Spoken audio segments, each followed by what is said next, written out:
just carrying on from the last video, Peter said, don't think it a strange thing when you are overcome with fiery trials, as though some strange thing were happening to you. You know, you can rejoice, he said. You can rejoice. You can count it all joy, because you are blessed.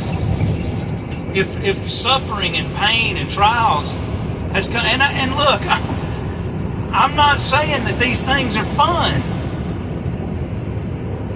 I ain't saying that at all. I mean, I'm just saying that when you look around you and you see that some people seem like they got it made. I mean, nothing ever bad happens in their life. It seems like that. You don't know. You don't know what they're going through. You don't know what they're experiencing. You know, I just want to talk to you. And I want to talk to the people that think they got it made. They think they're blessed when they have stuff. The one that don't have stuff and the one that does have stuff. And I want to talk about this word blessed. You know, the one that's suffering and the one that seemingly is not suffering. No trials, no pain, no sorrow, no grief. Over here you got the guy that's got the grief. But I asked a question in the last video, you know, what makes you think that you're blessed? Is it because you have stuff, you know, possessions in this life? You got the cars and the houses and the, you know, the barns and all that stuff. You got land everywhere. And you think that that is the blessing of the Lord on your life? Be careful. Be careful.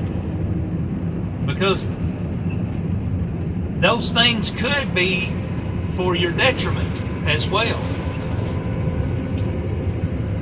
You know, and I started to say this in the last video, and I'll go ahead and start with this idea that people gauge whether they are blessed or not based on their pile of stuff. So, using the powers of deduction that I have and my lightning fast mind, that means that people that don't have stuff are not blessed. Right? And then this means, if that's the case, I'm just thinking about this logically. If that's the case, if they're not blessed, then they're cursed. Right? I mean, did you know that this attitude right here that I just talked about was prevalent with the Pharisees back in the day? They judged, you know, if people were in sin and cursed based on what they had, based on if they were healthy or not,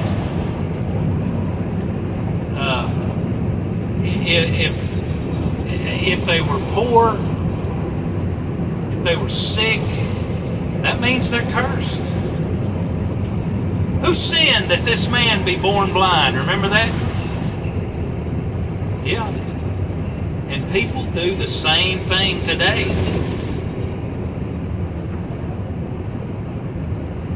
I mean, when you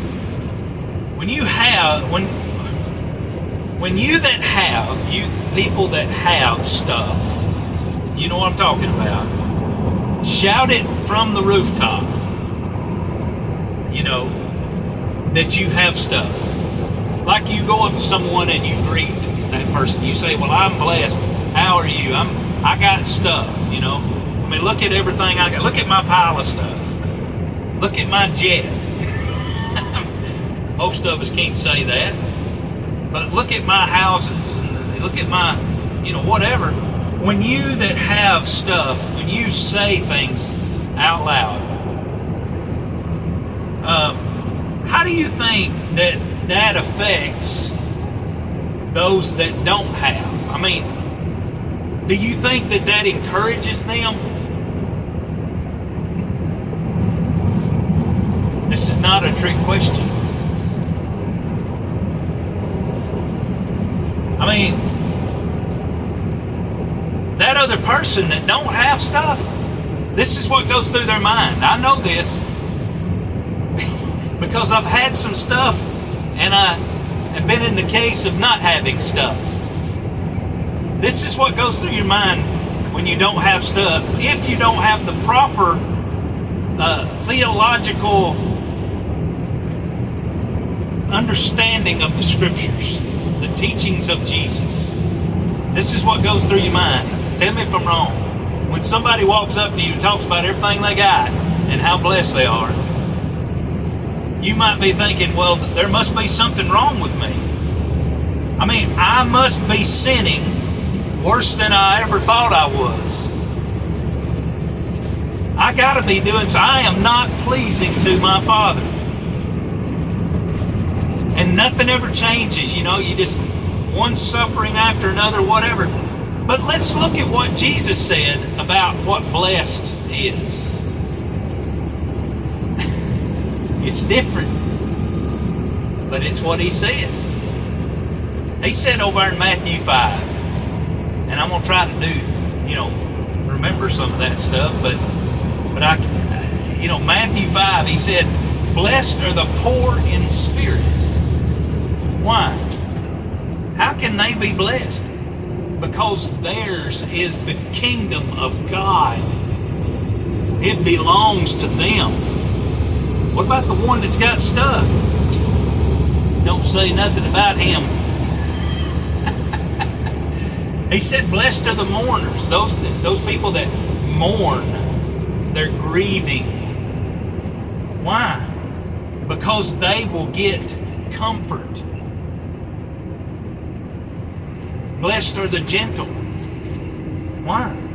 Because they get to inherit the earth, the new heaven, the new earth. Blessed are the hungry and the thirsty for righteousness. How can they be blessed? I mean, they're hungry. He said, because they're going to get satisfaction. Remember, he said, seek first the kingdom of God and his righteousness, and all these other things will be added unto you. Blessed are the merciful.